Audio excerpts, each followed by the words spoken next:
ومن أذاب الفكر ومن أذاب القول ومن أذاب النزول كذب ومن أذاب الشيطان وجنده من الشيطان الرجيم بسم الله الرحمن الرحيم. We seek protection of Almighty Allah from the opposite shaitan in the name of Allah, the most gracious, the most merciful. يا أيها الناس Allah fẹ́ gbogbo àwa ẹ̀dá rẹ̀ tó dájú nìyẹn. Almighty Allah calls all mankind. Olúwa ẹlẹ́dàá wa ọba tó wà yẹmi ní. Kábíyèsí. Ọba tó kàǹkà ní.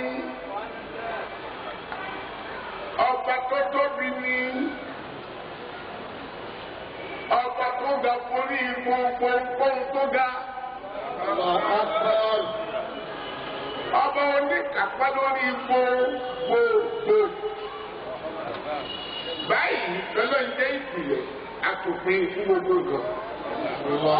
Almighty Allah is the most high, the most great, the whole trump over everything. He is the Alpha and the Omega.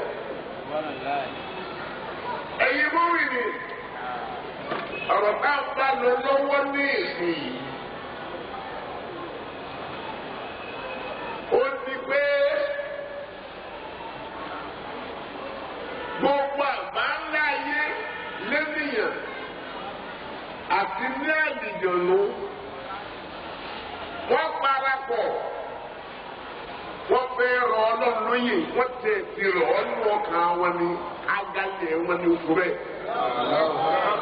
All mankind and genes put together, they have dethroned Almighty Allah, but they couldn't do it. Lójú mi ò rí ẹnikẹ́ni tí ń ṣe àyàfi ọlọ́mọ. Àìdá Kùránì ló mọ̀ ni. Àbí Bíbélì tá ń pè nígbà òrẹ́dà ló mọ̀. Kò tí á sí ẹnìkankan tó ṣe àyàfi ọlọ́mọ. Ìmọ̀ ọ̀fẹ́nu wí Ọlọ́run dájú mi. Ó ti orí ara lásán. Gbọ́dọ̀ sọ pé tọ́lọ̀ ń pa láṣẹ rèé. Àyídà ètò tó fi ń sọ jẹ́ tó mọ Kùránì. Àbọ̀dé tó mọ Bíbélì. Bọ́ ọba ti sọ pé Ọlọ́run kò sí nǹkan mí. Ọgbẹ́ni ẹnu rẹ̀. All of them have united their hearts to defy Almighty Allah and to just mount the greatness of Almighty Allah. Once you create something about Islamic monotheism or the power of destiny, they just defy you and defy the law. Mo rí pé ìbínú Ọlọ́run ó ti di agbámi òkun. Ó wá ń jò bí iná. Àwọn ènìyàn wọ̀nyí wọn ò ti ẹ̀ka wòdì. Wọ́n ti tóbi àti kàǹkà Ọlọ́run. Mo fẹ́ ká mà lórí kàǹkà lọ nípa pé ẹyọ kan ni Ọlọ́run. Ẹyọ kan ni Ọlọ́run.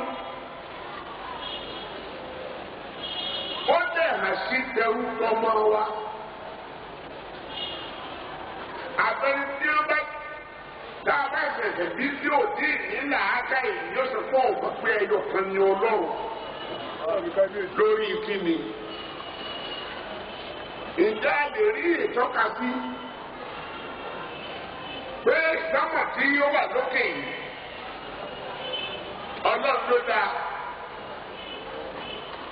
àmọ́ ilẹ̀ yìí tí Ọlọ́run kejì rẹ̀. Tàbí omi òkú tí ilẹ̀ yìí jókòó lé lórí tí Ọlọ́run ti ká ní. Ọlọ́run ẹyọ kan ṣoṣo yẹ. Olódá gbogbo nǹkan.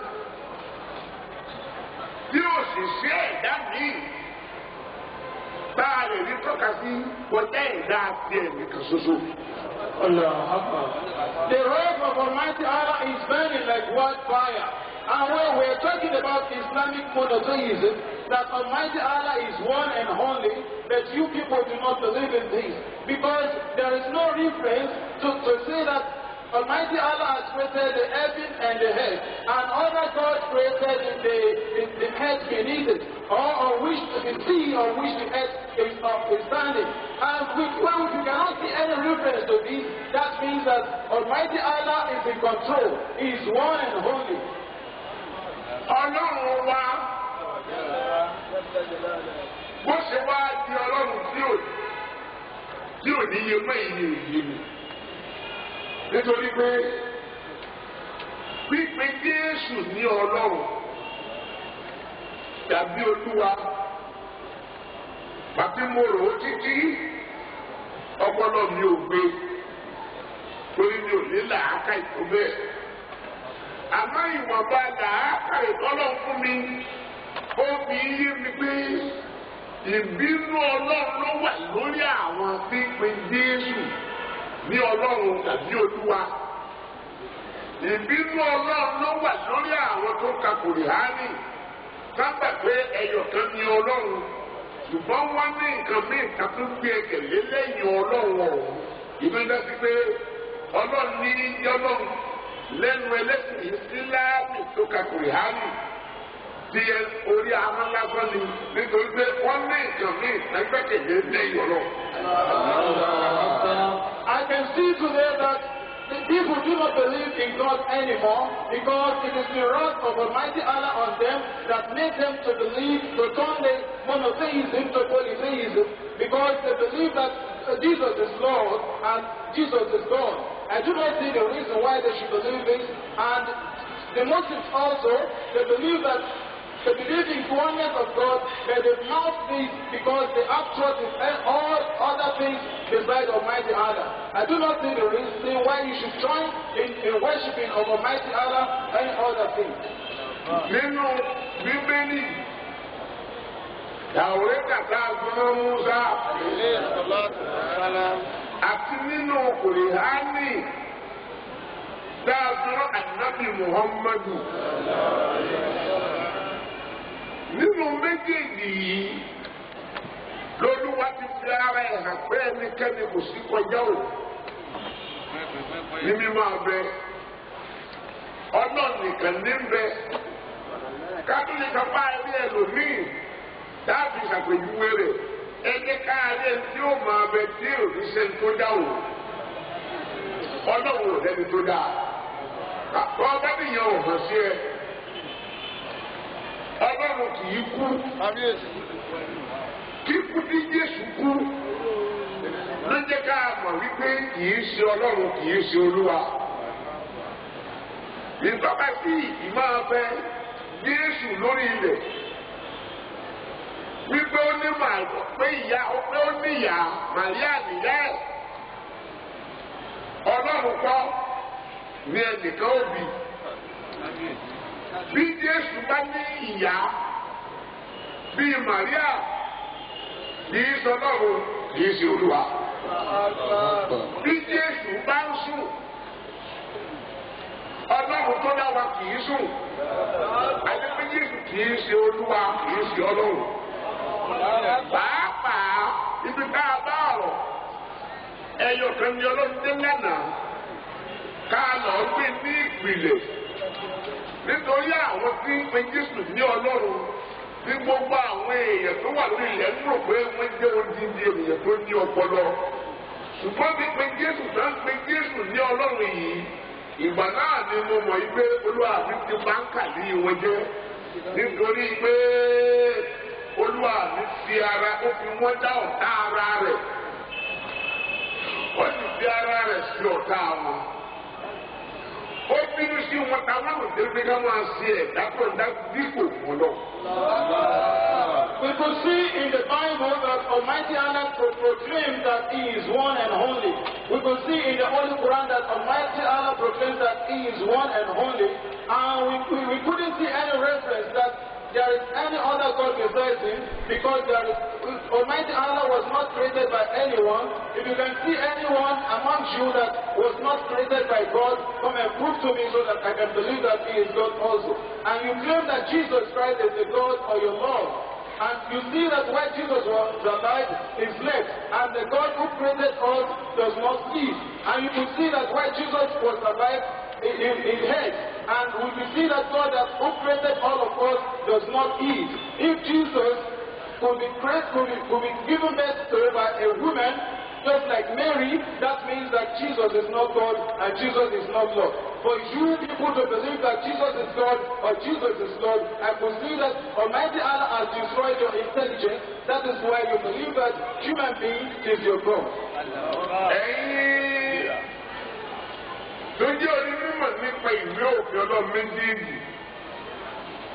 Bíbélì tá a fi rán Mósè, Kùránì tá a fi rán Ànábì Mùhámmádù. Nínú méjèèjì yìí, lÓlúwa mi ti ń ṣe àfọ̀mọ́ ara rẹ̀ pé ìtọ́ka sí nǹkan míì ní ìgbẹ́kẹ̀lé lẹ́yìn òun ọlọ́run. Ọpọlọ tí ò pé ló fà á ìbínú ọlọ́run. Àápilẹ̀ mo bẹ́ẹ̀ béèrè lọ́wọ́ gbogbo èèyàn ìlú mi nípa Bíbélì, nípa Kùránì, pé ìjà lè rí nínú méjèèjì bí ọlọ́run pé méjì. Pàápàá bá a bá tí ìwà yẹn wọ̀rọ̀ tàbí bá a bá gé igi dá àwọn gbòǹgbò rẹ̀ yóò tún sọ. Ẹ jẹ́ kí àwọn gbòǹgbò rẹ̀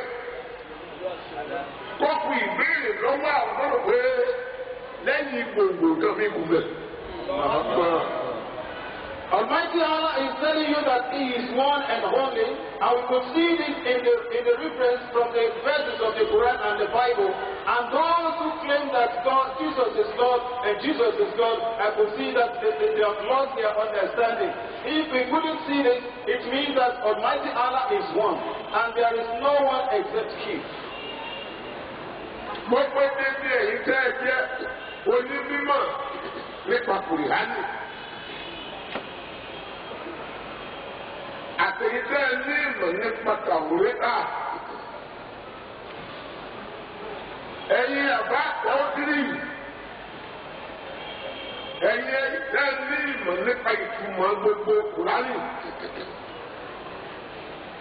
Àtẹ̀yìn lè máa mú fẹ́ ṣáájú ẹ̀sìn. Àtẹ̀yìn tí ẹ̀sìn àjàrí ẹ̀sìn ní Muslim. Àti ẹ̀yin tẹ́ jẹ́ bíṣọ́ọ̀bù àti rẹ́fẹ̀rẹ̀ àti pásítọ̀ àti wòlíì, mi ò dá ẹnikẹ́ni sí ibi òsìkú yín, ọmọ yín ni mí. Yàtọ̀ sí ọmọ olùgbèkọ́dábẹ́ yín ni mí. Bó ṣe wá di pé ẹ̀yin padà wá di ẹni tí ó ń tọ́ka sí nǹkan míì lẹ́yìn Ọlọ́run, pé o tún jẹ́ Ọlọ́run tàbí Olúwa lẹ́yìn Ọlọ́run tó dá gbogbo nǹkan pátá. Ẹ̀yin ni mo fẹ́ dojú ìbéèrè kọ. Ẹ jọ̀ọ́ ẹ là ayé mi kí n má ṣìnà, kí àwọn èèyàn mi wọ̀nyí má jẹun tó ṣìnà. All you Malays, you Islamic scholars, Arabic scholars, and great scholars and title holders in Islam, and you pastors, the clerics and theologians, I want to know the reason why you should ascribe partners to God. I want to know the reason why you have many gods, why you believe that God is two, and I want to know the reason why you uphold polytheism. I want to know the reason why you could ascribe partners to Him and you join any other thing in worship with Almighty Allah. Nígbà tí Ọlọ́run dá ayé ló fẹ́ dá ayé, bẹ́ẹ̀ bẹ́ẹ̀ rẹ̀ Genesis chapter 1. Genesis chapter 1. Genesis ṣe sùúrù. Genesis orí kìíní ẹsẹ̀ kìíní dé 30. Ibẹ̀ ni mo ti fẹ́ béèrè ọ̀rọ̀ lọ́wọ́ bíṣọ̀ rẹ́bẹ̀ẹ́nì pásítọ̀ wòlíì pòfẹ́sọ̀ bíbélì dọ́kítọ̀ báìbù. Ìjẹ́ nígbà tó wà ní iṣẹ́ àwọn nǹkan wọ̀nyí, how many centuries ní ìgbà tó wà nípìnlẹ̀ dá ayé kó ṣe dá yìí sí ìgbà tí Màríà tó di pé ó lóyún Jésù, ó bí Jésù sí orí ilẹ̀ Ọlọ́run, bí Jésù sí abẹ́ sáàmù Ọlọ́run. All you pastors, the clerics, and the clergymen, the theologians, I have a question for you. We want you to tell me how many centuries has God created the head. What are the differences in between the time when Almighty Allah created the earth and the time when Mary was born, the mother of Jesus Christ, whom we claim is the Lord or your God? Nígbà tí Ọlọ́run ti wà, olómọ iye nǹkan tó ní láì lọ nǹkan tó pọ̀ ju ayé kó dá lọ. Ṣùgbọ́n nígbà tí ó dá ayé, omi ló fi dá ayé. Ó yìí ti ń bẹ ṣáájú kó tó ronú kan ayé kó fẹ́ dá ayé. Kò sí ìdá omi ńgbà náà. Ọlọ́run ti ń bẹ kó tó ronú kan àti dá omi. Ṣùgbọ́n ẹ rántí o ẹ̀yin bíṣọ̀pù, rẹ́bẹ̀rì, pásítọ̀, wòlíì àti gbogbo èyí dẹ̀rù pé Jésù jẹ́ Ọlọ́run àbólúwa. Ẹ rántí pé Ọlọ́run tá a wí ó ti ń bẹ lẹ́yìn sí ìdá omi. Ṣùgbọ́n nígbà tá a bí Jésù, orí ilẹ̀ Ọlọ́run la dá sí. Omi tí Olúwa mi ti dájà fún lọ́dọ̀ fi wẹ̀ ẹ́. To tell you, your clerics, your reverends, the pastors, the theologians, that Almighty Allah has been in existence before He created the earth, before He created the world. And what did He create? He created the masses of water. And before He created the masses of water, He had been in existence. And Almighty Allah created the earth, the world, and Jesus was born on the earth created by Almighty Allah. Jesus was born and was given birth to, and he was given the water of the Almighty Allah to drink when he was born. And his mother fed him with the water created by Almighty Allah. Ẹni tí ń jẹ́ Ọlọ́run tí í ṣe Olúwa àwa ẹ̀dá, ó ti wà láì dá omi, ó ti wà láì dá ènìyàn, débi tí àwa sọ pé bàtàn, ó ti wà láì sí ìdá nǹkan rárá. Ṣùgbọ́n ẹ rántí wípé ẹnikẹ́ni tí a bá pè ní Ọlọ́run tàbí Olúwa lẹ́yìn Ọlọ́run, a rí ìtọ́ka sí irú tó lọ àgbédá lọ́wọ́ tiẹ̀ náà. Sábà báyìí ẹ̀yin ọ̀jọ̀gbọ́n ẹ̀dẹ́kun ọmọ Ọlọ́run fi ọgbọ́n gbé nǹkan wọ̀nyí lọ. Kama ọba àlọ́ tọ̀yìn bọ̀ òrìṣà á pè ní believe in Jesus. Bàjẹ́ ṣùgbọ́n ìpènyàn sí ìbò òrìṣà ni. Ìpènìyàn sí ẹbọ bí àwọn àbá àtọkọkùnrin ṣe ń pè yín pé ẹbẹ̀rù oṣó ẹbẹ̀rù àjẹ́ ẹbẹ̀rù ẹlọ́gbọ́lóògùn táǹfọ́lé balẹ̀ fún ìdígìdì. Dáńgbé ìwọ àti àpàṣẹ lẹ́yìn lọ́wọ́ gbẹ́kẹ̀lé lẹ́yìn Ọlọ́run. Gẹ́gẹ́ bí àwọn tí ń ṣe ìyẹn sáti gbèdé àbọ̀ òrìṣà bẹ́ẹ̀ náà ni àwọn èèyàn tó gbé ẹ̀kẹ̀lé Jésù lẹ́yìn Ọlọ́run gbé àbọ̀ òrìṣà. I want to tell you people that Almighty Allah has been in existence before He thought of creation of the earth. He has been in existence before He thought of the creation of human beings. And when Almighty Allah created the earth, He created a human being. So it means that Jesus Christ was one of the creatures of Almighty Allah. If Almighty Allah procreated Jesus Christ, why do you call Jesus Christ your Lord or your God? And you people that claim that Jesus Christ is your Lord or your God, you are just idol worshippers, just like the Muslim mothers who comfort people out of fear, the witches, the wizards, the necromancers, and all fetish believers. So also they become idol worshippers, just like you who believe in the Godship of Jesus Christ or Lordship of Jesus Christ. You people, you need to be weird so that these people will not teach you or to seduce you so that you worship idols just like they do.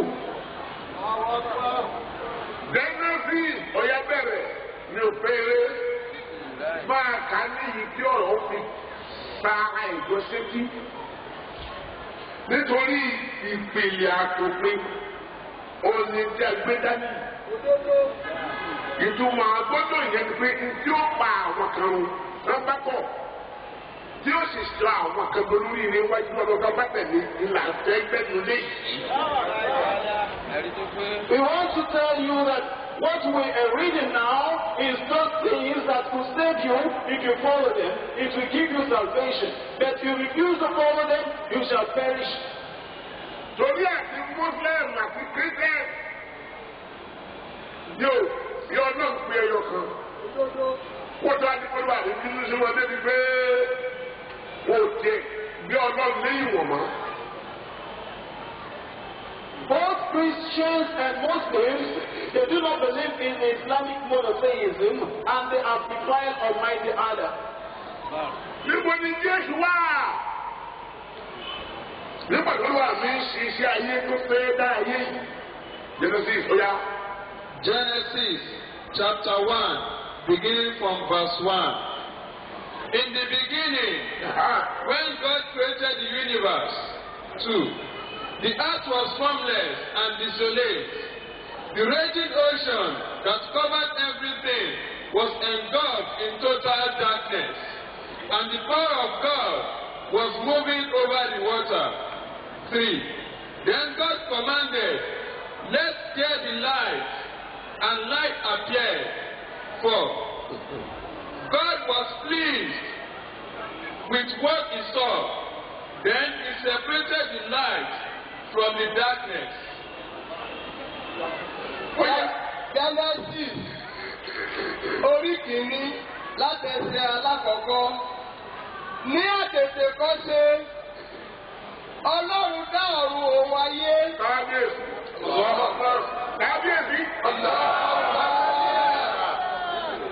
Ayé sì wà ní júùjù, ó sì ṣófo, òkùnkùn sì wà lójú ibú. Ẹ̀mí Ọlọ́run fi rá bàbà lójú omi. Àìgbọ́ yóò fà pé ó nìyẹn, ó ní ìtumọ̀ pé ẹ̀mí Ọlọ́run rá bàbà lójú omi. Ìtọ́pẹ́ wí ni pé olúwa mi wo omi tó lánà bá àbá yìí, ó ń wò ó lọ báyìí. Bàbá bàbọ̀. Ẹsẹ̀ ẹlẹ́ẹ̀kẹta, Ọlọ́run sì wí pé kí ìmọ́lẹ̀ kí ó wà, ìmọ́lẹ̀ sì wà. Ẹsẹ̀ ẹlẹ́ẹ̀kẹrin, Ọlọ́run sì rí ìmọ́lẹ̀ náà pé ó dára. Ọlọ́run sì pààlà sí agbede méjì ìmọ́lẹ̀ àti òkùnkùn. Ẹ máa gbọ́ ó yá fún mi. Ní àtètèkọ́ṣe, Ọlọ́run dá ọ̀run òun ayé. Ọlọ́run tó jẹ́ ẹyọ kan yẹn. Òun ló dá ọ̀run àtayé. Mo náà ń pè ní ayé ilẹ̀ tá a dúró lórí rẹ̀ yìí. Mo náà pè ní ọ̀run lọ́mọ̀ tẹ́ ń bẹ ní òkè. Ṣé èyí? Ọlọ́run dá sọ́mọ̀, ó dá ilẹ̀, ó gbé ní orí omi. Ilẹ̀ tó dá tó gbé ní orí omi ló pè ní ayé. Sọ́mọ̀ tó gbé sí òkè ló pè ní ọ̀run. Ní àtẹ̀tẹ̀ kó ṣe olúwa mi dá sọ́mọ̀, ó dá òkun, ó dá ilẹ̀, ó gbé ní orí òkun. In the beginning, Almighty Allah created the world. I created the mass of water. The one he raised up, he called the heaven. The one below, he called the sea. And he caused the earth to emerge from the surface of the sea. So the earth the earth that he made, he called the world. Ẹsẹ̀ ẹlẹ́ẹ̀kejì, ayé sì wà ní júùjù, ó sì ṣófo, òkùnkùn sì wà lójú ibú. Ìtumọ̀ abẹ́ ayé wà ní dúdú. Ó sì ṣófo. Ó ní pé ní pàtó àmì dá ayé. Inú òkùnkùn ló dá sí. Ó sì ṣe bó ti wá dá sínú òkùnkùn yẹn. Ó sì ṣófo. Òun náà ní dúdú káyọ̀. Kò sí ìkankan náà, kò sí ìkankan nínú ẹ̀ ni ó sì ṣófo. Ó kàn dá ni, kò tí ì yọ ilẹ̀ nínú omi, ó kàn dá omi ni. Ó ṣófo gbogbo ogi tá ń lò yìí, kò sí mbẹ̀. Gbogbo nǹkan tá ń jẹ, kò tí ì dá wọn. Gbogbo nǹkan tí à ń lò yìí, kò tí ì dá wọn. Àwa èèyàn kò tí ì sí mbẹ̀. Ẹranko kò tí ì sí mbẹ̀. Ẹran ọ̀sìn kò tí ì sí mbẹ̀. Created the world in darkness, and it was void because it was empty. No mankind, no trees, no wild animals, no beasts, nothing. Ẹ̀mí Ọlọ́run ti ń rá bàbà lójú omi. Ọlọ́run wá wo omi tó dá lọ kàn sí owó lọ sọ̀rọ̀ àgbà yìí. Yóò bá ní òòrí gbé kalẹ̀ náà mi ní ẹ̀mí Ọlọ́run rá bàbà. Ọlọ́run kì í fò kì í rí. Ó ti kọjá ẹni tí í wò. Sábà bẹ́ẹ̀ ó wo tó dá lọ bá síbò ṣe dá. Almighty Allah was looking at his handiwork. Ẹsẹ̀ ẹlẹ́ẹ̀kẹta, Ọlọ́run sì wí pé kí ìmọ́lẹ̀ kí ó wà, ìmọ́lẹ̀ sì wà. Ẹ kàbá ìrẹ́ ẹlẹ́dàá. Ọlọ́run wá sí inú òkùnkùn ní òun dá ayé sí. Ó wá fẹ́ kí ìmọ́lẹ̀ wà. Ọlọ́run wá pàṣẹ pé ìmọ́lẹ̀ kún máa bẹ ìmọ́lẹ̀ dàbíà. Ó ń bẹ gbogbo náà dá ìmọ́lẹ̀ fòṣìlà àríkìrìsà. Almighty Allah created the world in darkness, and he thought of the creation of the light, and he said, "Let there be light," and there was light, so that we could see all the creation that was created by Almighty Allah. Ẹ̀rẹ̀ ẹlẹ́ẹ̀kẹrin, Ọlọ́run sì rí ìmọ́lẹ̀ náà pé ó dára. Ọlọ́run sì pààlà sí agbede méjì ìmọ́lẹ̀ àti òkùnkùn. Ọlọ́run pé ìmọ́lẹ̀ tó ń pàṣẹ pé kó wà, ó wà. Ó dẹ̀ ní bí òun ti fẹ́ kó yí. Ìgbà náà ló á ní kí òkùnkùn tí ó ti dábẹ́rẹ́ tó ti wà tẹ́lẹ̀ àti ìmọ́lẹ̀ kan wà ní dọ́gbadọ́gba. Kí ìmọ́lẹ̀ kó kù sí déédéé òkùnkùn. Kí òkùnkùn kó mọ́ kù lọ bá àmọ́. Kí ìmọ́lẹ̀ má kù lọ bá àmọ́. Kí ìmọ́lẹ̀ àtòkùnkùn kó ṣe déédéé ara wọn. Bí òkùnkùn bá dé tó bá ti rìn dé ẹnu àlà ìdajì ọjọ́ òun Ọlọ́run. Kí ìmọ́lẹ̀ wáyé. Kí ìmọ́lẹ̀ kó lo ìdajì ọjọ́ tó kù. Sábà bẹ́ẹ̀ òru kan àti ọ̀sán kan ó ní ọjọ́ kan ní ọ̀dọ̀ lọ. Almighty Allah saw that the light was good, and he separated the darkness into two, and he made the light part of one day, and he made the darkness part of one day. That means that one night and one day makes one day before Almighty Allah. That means that one darkness and one light make a one day before Almighty Allah. 5. And God called the light day, and the darkness he called night, and the evening and the morning were the first day. 6. And God said, "Let there be a firmament in the midst of the waters, and let it divide the waters from the waters." 7. And God made the firmament, and divided the waters which were under the firmament from the waters which were above the firmament, and it was so. 8. And God said, "Call the firmament heaven, and the evening and the morning were the second day." Ẹsẹ̀ ẹlẹ́ẹ̀karùn-ún. Ọlọ́run sì pe ìmọ́lẹ̀ ní ọ̀sán àti òkùnkùn ní òru. àti àṣálẹ́ àti òwúrọ̀ ó di ọjọ́ kìíní. Bẹ́ẹ̀ ń bọ̀ níbi tí Jésù bá wà nígbà tí Olúwa mi ń ṣe iṣẹ́ wọ̀nyí. Mo fẹ́ béèrè lọ́wọ́ yín. I want to ask you, where was Jesus when Almighty Allah was doing all this? Ọlọ́run wọn ní Ọlọ́run ní pé ọ̀sán tó ń dá ó ní bí òtítẹ́ àbíké lórí. Ọlọ́run sì pe ìmọ́lẹ̀ ní ọ̀sán. Ọlọ́run ní ọ̀sán tó dá ó pè é ní ọ̀sán. Àti òkùnkùn ní òru. Ó pè òkùnkùn ní òru. Àti àṣálẹ́. Àti odidi òru kan. Àti òwúrọ̀. Àti odidi ọ̀sán kan. Ó di ọjọ́ kìíní. Ó di ọjọ́ kìíní. Almighty Allah called the darkness night, and He called the light day. And one evening and one morning makes one day. Ẹsẹ̀ ẹlẹ́ẹ̀dẹ̀fà. Kí ló wí? Ọlọ́run sì wí pé kí òfurufú kí ó wà ní agbede méjì omi, kí ó sì ya omi kúrò lára omi. Ẹ bá mi kàn báyìí rẹ lẹ́dá. Ọba tó tí máa ń ṣe lẹ́nikẹ́ni òdì ṣe mẹ́rin. Àdébí láti mọ̀ pé Ọlọ́run ní di Ọlọ́run. Bóun nìkan ní. Àdébí láti mọ̀ pé èèwọ̀ ni fún wa.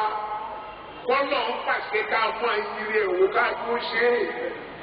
Níṣẹ́ là ń wá ìyà àti ìparun Ọlọ́run. Ọba tó dá bẹ́ẹ̀ kókó ṣe dá ayé ni. Omi ló fi dá ayé. Pẹ̀lú wá dá ayé ó yẹ kó kà. Ọlọ́run sì wí pé kí òfurufú kí ó wà ní agbede méjì omi. Ibi tí mo lọ kàn yẹn. Òfurufú kí ni jẹ́ bẹ́ẹ̀? Bá a ṣe ń lọ yìí tí ò sí ń tó kò sí kẹ̀kẹ́ tó kojú wa pé ká dúró. Bá a kàn ń lọ ní kò sí ń tá a kọlù. Kò sí ń tá a sọ àyàmá. A lọ bẹ́ẹ̀ ó mìíràn pé òfurufú ni. Òfurufú yẹn omi Ọlọ́run wá fi fífi àjùlọ òun hàn àwọn ẹ̀dá. Wá mú òfurufú wá fi pín omi tó dá sí méjì. Káwá ní òfurufú ló pín omi sí méjì. Òfurufú. Ó wá fi òfurufú pín omi sí méjì. Kẹ́lẹ́ mọ́rú omi ọ̀hún. Ìgbà tó pín omi yìí sí méjì. Ó pè ti ìsàlẹ̀ ní òkun. Tí òkè ní sábà. Déédéé òkun. Ní déédéé sábà. Òfurufú ló wà níbi mú ìdajì omi òkun tó kù tó gbé sí òkè mú dúró lókè láwù. Wọ́n ti pàpẹ́ bí èmi àtìrẹ́ fẹ́ yẹ pọ̀ Ọlọ́run. À á ṣe òkò. Bí èmi àtìrẹ́ bá rò ó lẹ́mìí pé a lè lò ní Ọlọ́run. A ó parun. Bí èmi àtìrẹ́ bá rò ó pé Ọlọ́run mìíràn wà lẹ́yìn Ọlọ́run tá a lè rí tó ń ṣe kọjá yìí tó wá wá ṣe yìí. Ẹ gbà pé ìparun ilé wa bọ̀ lẹ́yìn tó lé wa bá ó pa wá nù.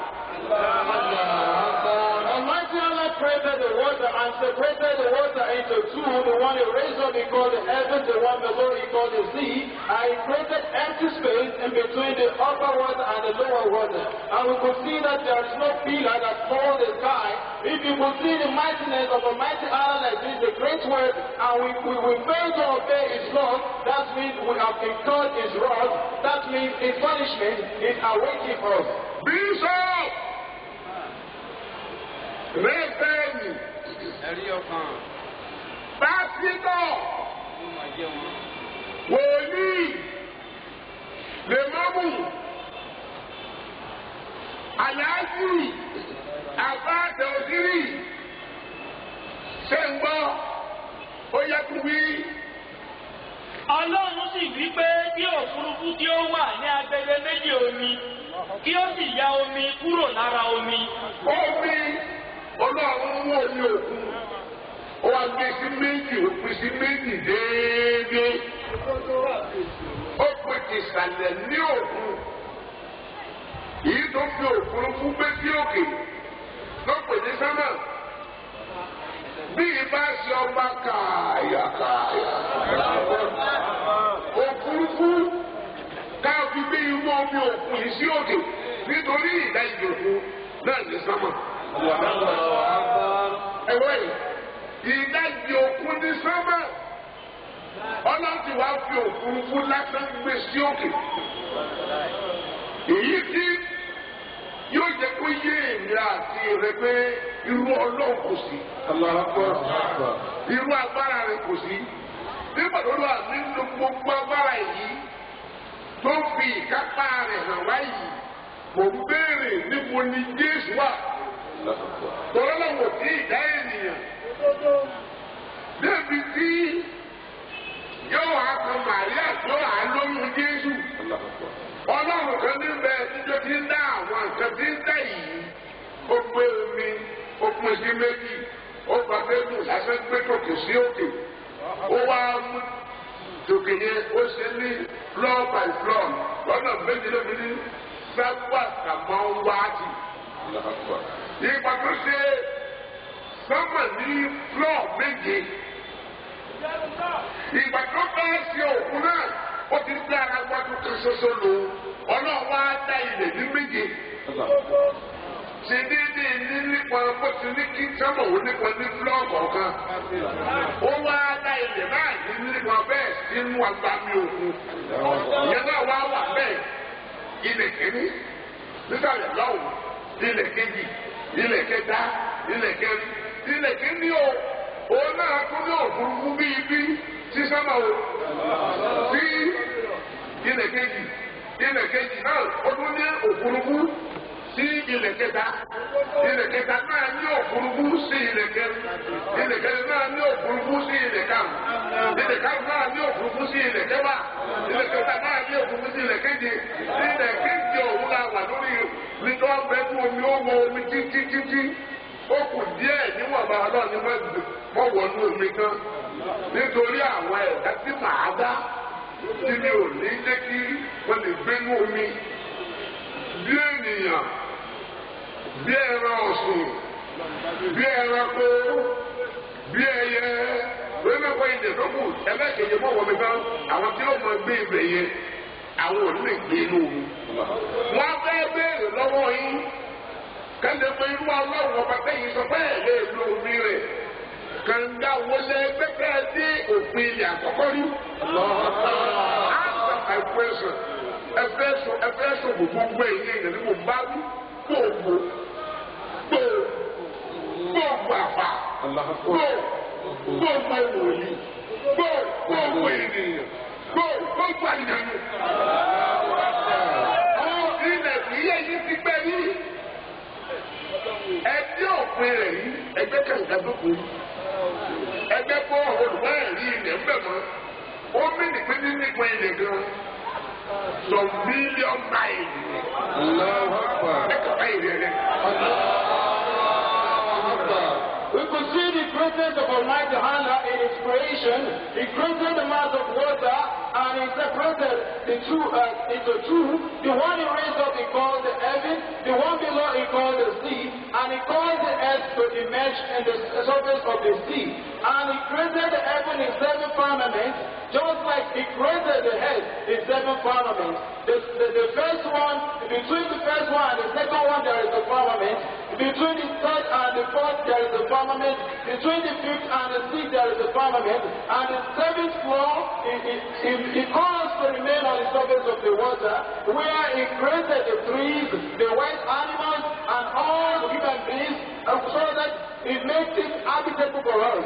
So if we could see that Almighty Allah has done this without the power of anyone, and we say that Jesus Christ was not on the earth when Almighty Allah was creating this, because Almighty Allah had not created human being at all when He was creating the sea, the firmament, the wild animals, the tree, let alone the creation of the Miriam, who was the mother of Mary and the mother of Jesus Christ. If Jesus Christ was not born while Almighty Allah was raising the heaven, that shows that Jesus is nothing but human being. Bóyá ẹsẹ̀ ẹlẹ́ẹ̀keje ọlọ́run sì ṣe òfurufú ó sì ya omi tí ó wà nísàlẹ̀ òfurufú kúrò lára omi tí ó wà lókè òfurufú ó sì rí bẹ́ẹ̀.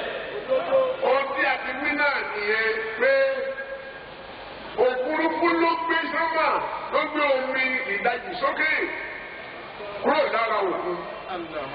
Ọlọ́run pàṣẹ fún òfurufú pé gbé sánmà sókè gbé omi ìdajì sókè kúrò ní ara omi di ìsàlẹ̀.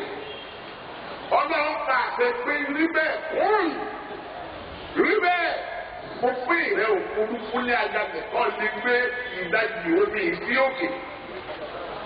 Ọlọ́run pàṣẹ àṣẹ rẹ̀ múlẹ̀ ó lè rí bẹ́ẹ̀. Almighty Allah created the water and He raised the world above with empty space with the firmament without any pillar. He caused it to be. He said to it, be, and it be. ẹsẹ̀ ẹlẹ́ẹ̀kẹjọ ọlọ́run sì gbé òfurufú ní ọ̀run àti àṣálẹ́ àti òwúrọ̀ ó di ọjọ́ kejì. Ọlọ́run pé òfurufú ní ọ̀run àti ní sámà tí ń bẹ lókè yẹn tó ṣe ń ja wá lọ yẹn. Ọlọ́run ní sámà yẹn ní ọ̀run àti àṣálẹ́ yẹn ni pé àti òru kan àti ọ̀sán kan ó di ọjọ́ méjì tó wọ́n lọ fi ṣiṣẹ́. Almighty Allah created the sky and He called it heaven, and one morning and one evening makes a second day. Ìbí ọ̀run àti ayé náà gbọ́ ìpolówó àmì ṣe dá wọn. Yìí tí ó dẹ́kọ̀ ọmọ pé àwọn àbáà yìí ti pa ẹrù, àwọn wòlíì yìí ti pa ẹrù láì jẹ́ kí tó fi ọlọ́run kó wá ìyàgbé kó káàkà nígbà yà yìí. Almighty Allah is related to all the creation of the heaven and earth. That is to show you that you have been destroyed by following the heart desire of your mothers. Because you have been destroyed by following the heart desire of your pastors, they do not show you the presence of Almighty Allah. They promote piety in your heart. Onídọ́ méjì, bóyá verse 9. And God said, let the waters under the heaven be gathered together unto one place. And the dry land appeared, and it was so. Then, and God called the dry land earth, and the gathering together of the waters He called sea. And God saw that it was good. 11. And God said, let the earth bring forth vegetation, and plant seeding seed, and the fruit of its kind, and fruit seed, and the plant of its kind, and it was so. 12. And the earth brought forth vegetation, and plant yielding seed after their kind, and the trees yielding fruit, whose seed is in itself, and after its own kind. And God saw that it was good. And the evening and the morning were the third day. Ẹsẹ̀ ẹlẹ́ẹ̀kẹsàn-án, Ọlọ́run sì wí pé kí omi abẹ́ ọ̀run kí ó wọ́jọpọ̀ sí ibì kan, kí ìyẹ̀fẹ́ ilẹ̀ kí ó sì hàn, ó sì rí bẹ́ẹ̀. Ẹ̀kọ̀bá ìwé ẹlẹ́gbẹ̀ẹ́. Ó rí bí ìsàlẹ̀ káàbò ní òkun ọlọ́run ní parapọ̀. Òkú parapọ̀.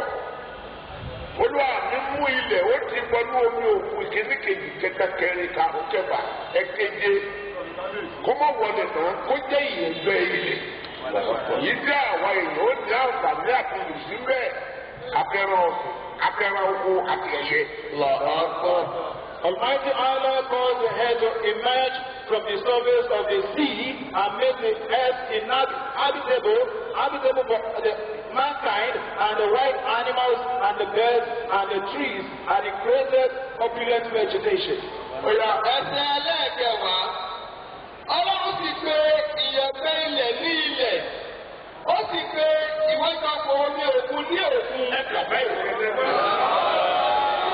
Ó sì rí pé ó dára. Ọlọ́run wí pé kí omi tí ń bẹ nísàlẹ̀ kó papọ̀. Kí ìyẹ̀gbẹ́ ilẹ̀ hàn lórí ẹ̀. Olúwa àbílẹ̀ tó bó ti pàṣẹ yẹn bó ti wò ó yẹn pàtó pàṣẹ torí bẹ́ẹ̀ ó dà bẹ́ẹ̀. Sẹ́yìn báwo Olúwa àbílẹ̀ pilẹ̀ dá ayé làlá yìí o kò tí ì dá nǹkan tí ń bẹ̀ ń bẹ̀ kò tí ì kan èèyàn lọ́dẹ́ kẹ́yìn o. Lẹ́mi ló. Almighty Allah called the sea, the water below, to move together and give space to earth to emerge. And while he was doing this, he had not created the human beings, he had not created all wild animals. Ẹsẹ̀ ẹlẹ́ẹ̀kọkànlá, Ọlọ́run sì wí pé kí ilẹ̀ kí ó wu oko, ewéko tí yóò máa so èso, kí ilẹ̀ kí ó sì wu igi eléso tí yóò máa so èso ní irú tirẹ̀. Tí ó ní irúgbìn nínú lórí ilẹ̀, ó sì rí bẹ́ẹ̀. Wàláyé jẹ Mr. Bíìlì ìyá. Nítorí bàtí ó ń pèsè dáadé kò tí ì dá àwọn tó yẹ. Lẹ́yìn ìgbà tó dá ilẹ̀ sílẹ̀ ìyẹjú tó yọdún ní orí òkun, àṣẹ tó kọ́pa ni bẹ́ẹ̀. Ọlọ́run sì wí pé kí ilẹ̀ kí ó wu oko.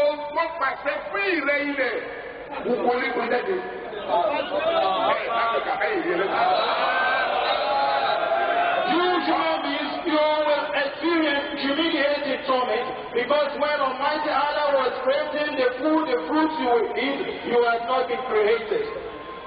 Ó bá àṣẹ fún ilẹ̀ pé gbogbo onígbò jáde. Ewéko tí yóò máa so èso ní irú tirẹ̀. Ó wá jẹ́ pé kò ní dé oríṣi kan náà. Ewéko tí ó máa so èso ní irú tirẹ̀.